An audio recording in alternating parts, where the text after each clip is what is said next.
마가복음을 통해서 예수님의 생애를 묵상하고 또 하나님의 나라의 복음을 묵상하고 이제 시편 119편의 말씀으로 또 며칠간 이제 하나님의 말씀과 그 인생에 대해서 우리가 묵상하고 살펴보게 될 텐데, 특별히 119편은 아시다시피 성경에서 가장 긴 장입니다. 가장 긴 장이 무엇을 주제로 하게 되었냐 하면 하나님의 말씀과 인생이 어떠한 관련이 있는지, 하나님의 말씀대로 사는 인생이 어떠한지 정말 시편 기자가 자신의 인생을 놓고 삶을 놓고 씨름한 교훈들이 있습니다. 그래서 이 시편의 저자가 씨름했던 고난과 목마름과 또 일상에서 여러 고민들을 가지고 이 시편을 바라보면 하나님의 말씀이 얼마나 소중한지, 얼마나 우리에게 생명이 되고 힘이 되는지 또 절절히 와닿을 것 같습니다. 하나님의 말씀대로 사는 인생이 어떤가요? 여러분 어떻게 생각하십니까? 그냥 머릿속으로만 생각하는 거 말고 실제로 하나님의 말씀대로 따라가면 어떤 일이 벌어지나요? 예수님이라면 어떻게 하실까라는 소설에서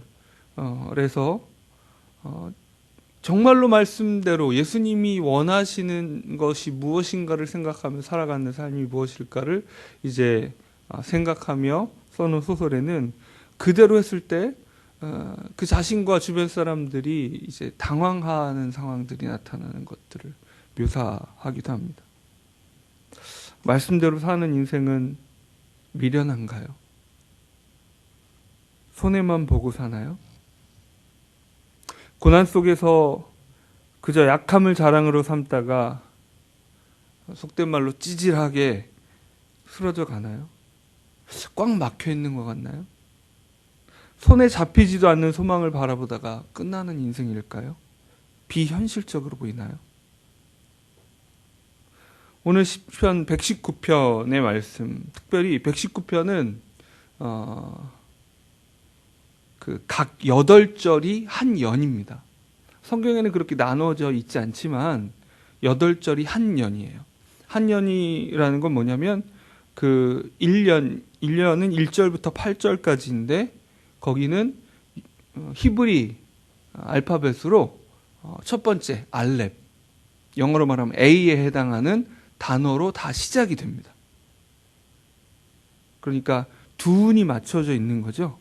첫 글자가 다 똑같이 시작이 돼요. 그럼 이제 9절부터 16절까지는 베트, 영어 알파벳으로 말하면 B에 해당하는 단어로 시작이 됩니다. 이렇게 쭉 22연 176절로 구성된 성경이에요. 한글 번역으로는 우리가 그런 히브리어 성경의 두운을 느낄 수는 없지만 8절이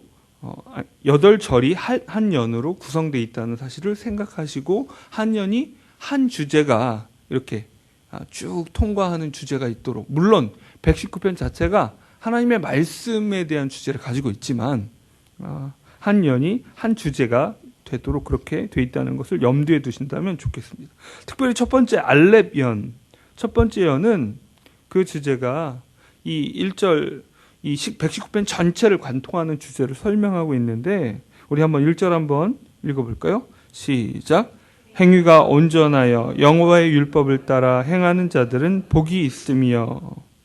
그런데 실제로 시편 1편처럼 첫 시작은 복이 또다로 시작됩니다. 복이 또다. 복음서의 산상수훈으로 말하자면 행복하도다 심령이 가난한 자여, 뭐 이렇게 시작하는 것처럼 복이 또다, 여호와의 말씀을 따라 행하는 자들이요. 여러분, 하나님의 말씀을 따르는 사람은 119편에 따르면 꽉 막힌 사람도 아니고 비현실적이지도 않고 그저 연약하게 쓰러져가는 무의미한 인생도 아니고 행복하도다. 그 안에 행복이 있습니다. 어떤 행복이 있습니까? 3절 말씀 보면 2절은 똑같이 강조하는 말이요. 여호와의 증거들을 지키고 전심으로 여호와를 구하는 자는 또 행복하도다. 어떤 행복들이냐면 참으로 그들은 3절 있습니다. 제가 참으로 그들은 불의를 행하지 아니하고 주의 도를 행하는도다. 곁길로 가지 않고 하나님께서 만드신 길을 따라갑니다. 4절로 이어집니다. 주께서 명령하사 주의 법도를 잘 지키게 하셨나이다. 여러분, 세상을 바라보는 관점이 있습니다. 사람들은 길로 가고 싶어요. 보장된 길로 가고 싶으니까 어때요? 우리 한국 사회에 보장된 길 뭐예요? 학벌이잖아요. 그죠? 보장된 길 뭐예요? 대기업인 것 같아요. 보장된 길 뭐예요? 우리 작년인가요? 재작년인가요? 고등학생들이 제일 원하던 직업 건물주가 길인 것 같아요. 그게 보장된 길인 것 같아요. 예. 원하는 가장 큰 우선순위 2위가 건물주, 1위가 공무원 그랬어요. 뭐예요? 흔들리지 않아 보이는 길이에요. 흔들리지 않아 보이는 길. 수해 전에 유행했던 제목이 뭐 해서 100억 만들기, 10억 만들기. 10억이 있으면 100억이 있으면 이제 길을 걸어갈 수 있을 것 같은 느낌이 들죠. 그런데 4절 말씀은 뭐예요? 유명인사나 철학 전통과 역사가 전통이 정한 그 길, 누군가 이건 안정적이야 라고 말하는 그 길이 아니라, 그 법도가 아니라 하나님이 정하신 법도가 있고 그 법도를 따라간다. 주의 법도를 잘 지키게, 그가 만드신 길을, 5절에 내 길을 굳게 정하사 주의 율례를 지키게 하소서. 여러분, 이렇게 하나님이 정하신 길이 있어요. 사람들은 그 길이 보이지 않으면 눈에 붙잡히는 뚜렷한 그 길을 걷고자 몸부림을 치지만, 그들이 가고자 하는 그 길은 시간이 지나면 길이 아니었다. 그것이 올바른 길이 아니었다라는 것을 알게 됩니다.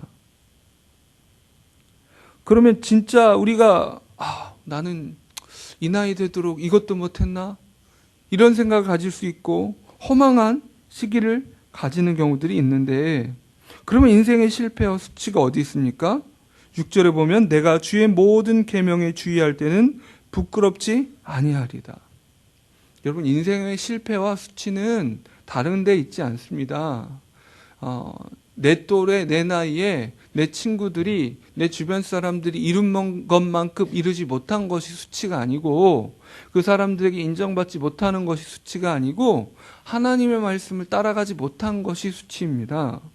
여러분, 인생이 시점마다 당장 눈앞에 보이는 것만 쫓아가잖아요. 이렇게 안 하면 안 될 것 같고, 내 뜻대로, 내 의지대로, 이 계획대로 되지 않으면 안 될 것 같은 그 느낌들이 들죠. 왜 그 아이들을 키울 때도 어떻습니까? 큰 아이를 키울 때는, 첫 아이를 키울 때는 꼭 얘를 이렇게 키워야만 될 것 같아요. 근데 하나하나 낳다 보면 밑으로 내려갈수록 어때요? 안 그래도 괜찮은 걸 알게 돼요. 네, 안 그래도 아무 소용도 없고 그냥 지 생긴 대로 살면 괜찮은 걸 알게 돼요.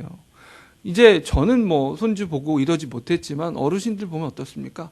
다 괜찮다고 그러세요. 좀 너무 괜찮다고 그러시는 게 문제긴 한데, 예? 왜 그렇게 얘기를 하실까요?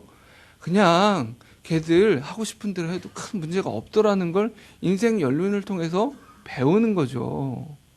자기가 길이라고 생각했던 게 꼭 그게 길이 아니었던 거죠. 인생의 실패와 수치가 당장 아등바등하는 것이 아니라, 우리의 성취나 사람들의 평가와 같이 끊임없이 변하는 기준을 따르는 것이 아니라 하나님의 말씀을 따르는 것이 성공의 기준이었다는 겁니다. 이렇게 평가하는 인생은 어떻게 평가하는 인생입니까? 죽음을 염두에 두고 평가하는 인생입니다. 인생의 최종 결론을 염두에 두고 평가하는 인생이에요. 여러분, 소설은 처음부터, 물론 요즘엔 다른 소설들이 있긴 하지만 대부분 어때요? 처음부터 시작해요. 주인공이 이를테면 태어나서 몇 살 때 언제 시간별로 첫째 날 둘째 날 경험하는 순서로 가죠. 그런데 정말 기업 경영을 치밀하게 하는 사람들은 끝에부터 시작한다고 얘기를 하더라고요. 왜요? 내가 원하는 목표가 여기 있어요. 그러면 그 목표를 끝에서 먼저 시작하는 거예요. 내가 원하는 목표가 여기 있으면 내 기업을, 사업을 그 전에는 뭐가 돼야 되고, 그 전에는 계속해서 지금 내가 뭘 해야 되는가로 거꾸로 돌아온다는 거예요. 일리가 있죠? 그럼 우리 인생은 다르겠습니까? 하나님 앞에서 우리의 인생이 참으로 의미 있기를 원한다면, 우리가 미래를 다 예측한다는 그런 의미가 아니라 하나님 앞에서 부끄러움 없는 인생을 살기를 원할 때 그 끝을 먼저 보고 시작하는 거예요. 하나님 앞에 서는 그 시간을 먼저 보고 시작할 때에 우리가 부끄러움 없는 인생일 수 있는 겁니다. 시편 기자는 주님 앞에 내 인생의 마지막 숨을 거둘 그 순간을 생각할 때 어때요? 그때 내가 어떻게 하면 부끄러움 없는 인생일까? 그것이 다른 어떤 것도 다 나중에 가면 쓸데없고, 내 생명을 놓고 볼 때에는 하나님의 말씀을 따라간 길이 부끄러움 없는 길이더라. 당장은 자존심이 상하는 것 같고 내가 굽히는 것 같은데 하나님 말씀 앞에서 보니까 그것이 인정받을 길이더라. 생의 마지막 순간에 가장 아쉬운 건 용서하지 못한 것이라면서요. 그런 얘기들을 하시더라고요. 용서받지 못한 것보다 용서하지 못한 게 아쉽대요. 용서받는 건 그 사람이 알아서 해야 되는 거고, 해주지 않으면 못 받는 건데, 용서하는 건 내가 할 수 있는데 못했으니까, 내가 사랑할 수 있는 사람을 못했으니까, 내가 멀리하지 않아도 되는 사람을 멀리했으니까, 그것이 부끄러움이 되는 것이죠. 인생의 간절한 기도가 정말 하나님 말씀대로 살 테니까 주님 나를 버리지 마십시오. 10절, 내가 전심으로 주를 찾았사오니 주의 계명에서 떠나지 말게 하소서. 4절에 주께서 명령하사 주의 법들을 잘 지키게 하시나이다. 내 길을 굳게 정하사 주의 율례를 지키게 하소서. 반복적으로 119편에는 주님의 길을 따라가게 해주십시오. 주님의 길을 따라가게 해주십시오. 주님의 길을 따라가게 해주십시오.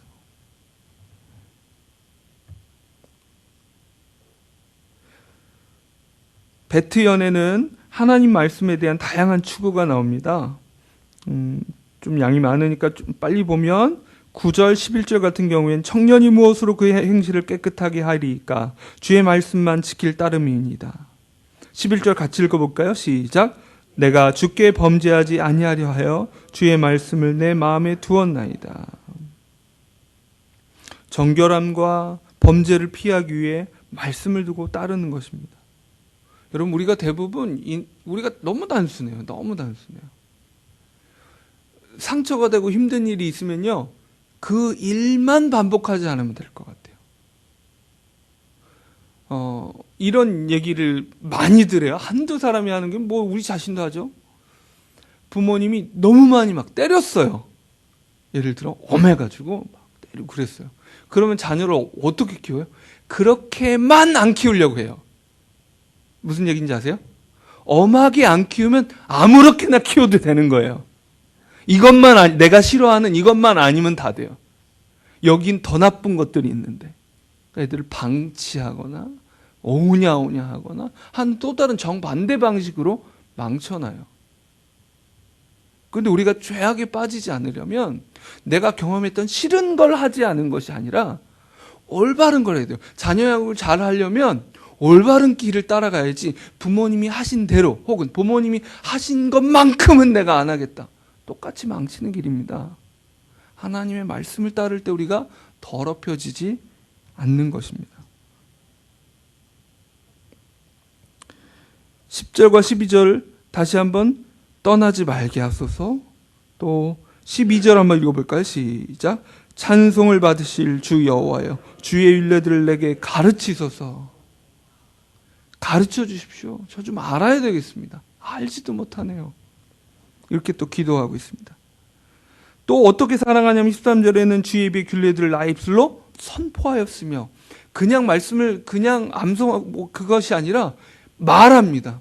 말씀의 원리가 무엇인지를 이야기합니다. 여러분 지금 눈앞에 있는 설교자로서만 그러는 것이 아니라 여러분 자신이 여러분 스스로에게 야 거울 보고 야 너 하나님 말씀이 이렇게 돼 라고 스스로에게 선포하는 일이 얼마나 중요한 일인지 몰라요. 제가 대학 다닐 때 한 번은 한번 정말 필요하다 싶어서 하는 달을 작정을 하고 하루에 1시간씩 캠퍼스에서 전도해야 되겠다고 약속을 했어요. 하나님과. 그래서 5시부터 6시 혹은 3시부터 4시 뭐 아무튼 공강 시간을 잡아가지고 어떤 때 너무 나가기 싫어요. 너무 나가기 싫은데 한 달 동안 이렇게 약속을 했으니까 나갔어요. 그런 때 어떤 경험을 하냐면 들어주지도 않고 막 딴 데 쳐다보고 있고, 그래도 그때는 좀 90년대는 그래도 이렇게 좀 들어주기도 했어요. 그럼 무슨 일이 있냐면 이 사람은 건성으로 듣고 아무 의미 없이 듣는 것 같은데 그걸 이야기해 주는 제가 그 얘기를 듣고 힘이 나는 거예요. 제 영혼에 생기가 도는 거예요.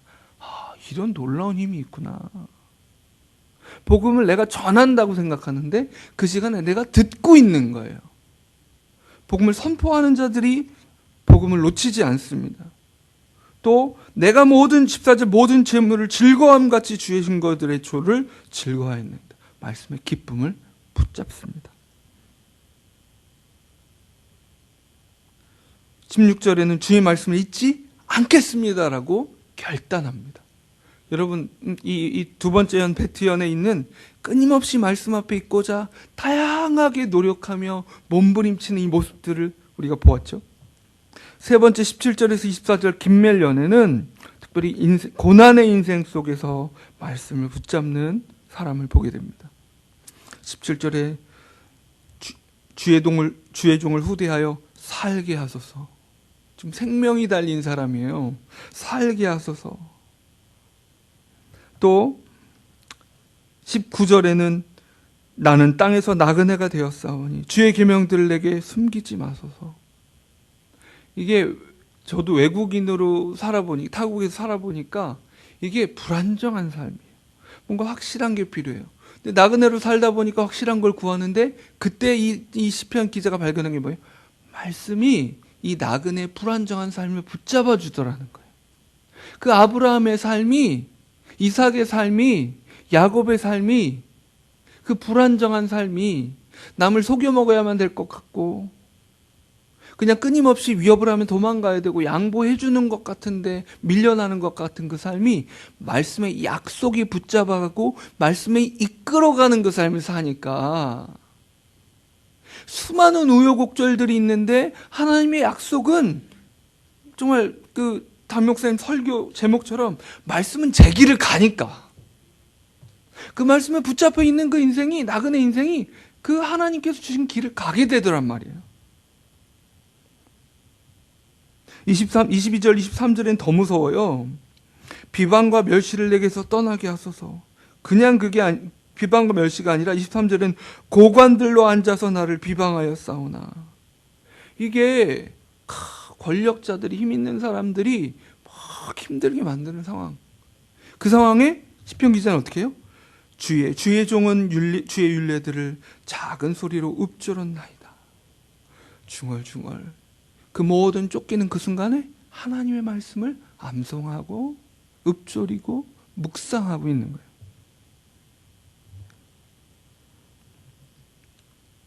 (18절에는) 하나님의 비밀을, 말씀의 비밀을 또 알게 하소서. 이 고난 가운데 눈에 보이지 않는데 말씀이 보여주시면 보이는 그 길이 있을 텐데 좀 그 비밀스러운 은밀한 말씀을 좀 알려주십시오. 20절에는 마음이 상하도록 하나님 말씀을 사모합니다. 여러분, 이 말씀 앞에서 몸부림친 고백이 거저 나온 고백이 아니에요.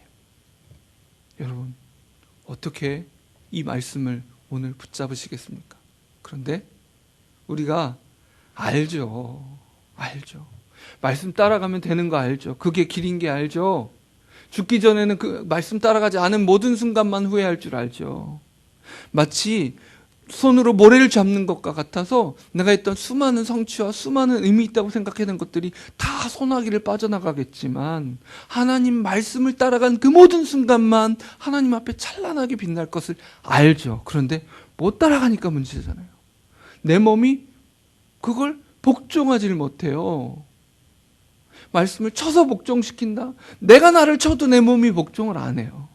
그런데 여러분, 책으로 전해지는 조문으로서의 율법은 우리에게 이렇게 생생치 않지만 살아계신 말씀으로 우리에게 찾아오신, 살과 피가 있는 말씀으로 우리에게 오셔서 보여주신 예수 그리스도께서는 그것을 살게 하십니다. 살아내게 하십니다. 내가 그리스도와 함께 십자가에 못 박혔나니 그런즉 이제는 내가 산 것이 아니요 오직 내 안에 그리스도께서 사신 것이라. 내 힘으로는 못 사라진데 내 안에 있는 예수 그리스도께서는 그 말씀의 법도가 내 인생의 살과 피로 이 실제로 사라지게 만드시는 그 힘과 능력과 원동력이 되십니다. 우리가 충족할 수 없는 그 율법을 만족시키는 예수 그리스도께서 우리 안에 거하심으로 우리가 의미 없게 쓰러져가는 그 순간이 아니라 인생의 실패와 사람들이 말하는 그 멸시를 부끄러워하는 인생이 아니라 하나님 말씀을 따라가지 못하는 순간들을 부끄럽게 하시는 그 모든 성령의 인도하심이 있기 때문에 우리가 이 시편 119편의 말씀이 오늘 우리의 실제가 될 수 있습니다. 우리도 이 결론을 맛볼 수 있는 것입니다. 이 새벽 간구하십시다. 주님, 이 말씀의 결론들이, 이 말씀의 이 모든 몸부림들이 내 것 되길 원합니다. 내 안에 있는 살아계신 예수 그리스도께서 그것을 오늘 하루 그리스도께서 살아계신 그 실제가 되도록, 말씀이 결론이 되도록, 사람들의 의견이 결론이 아니라 사람들의 길이 아니라 말씀의 길이 내 길 되도록 주님 도와주옵소서. 우리 이 새벽 함께 기도하기를 소원합니다. 기도하겠습니다. 하나님 아버지, 수많은 사람들이 말하는 길들이 있고 안정되고 보장된 것들이 있습니다. 그것을 찾고 싶고 불안정한 마음에 이것저것 잡아보지만 하나님, 그 모든 것 소나기에서 줄줄 빠져나가는 모래와 같음을 다시 고백합니다. 주님, 이 새벽 주님의 말씀을 깨닫기를 원합니다. 그 은밀한 말씀을 보게 하여 주시옵소서. 고난과 한숨 속에서도 주님이 보여주시는 그 길을 걷게 하여 주옵소서. 성령 하나님, 이 새벽에도 우리의 말씀을 강권하셔서 말씀에 붙잡히게 하시고 말씀을 추구하게 하시고 모든 쫓기는 순간에 우리의 입술에 하나님의 말씀을 읊조리는 역사가 있게 도와주시옵소서. 우리는 힘을 다하여도 우리의 몸을 쳐서 복종시키고자 하여도 말씀을 따라갈 수 없습니다.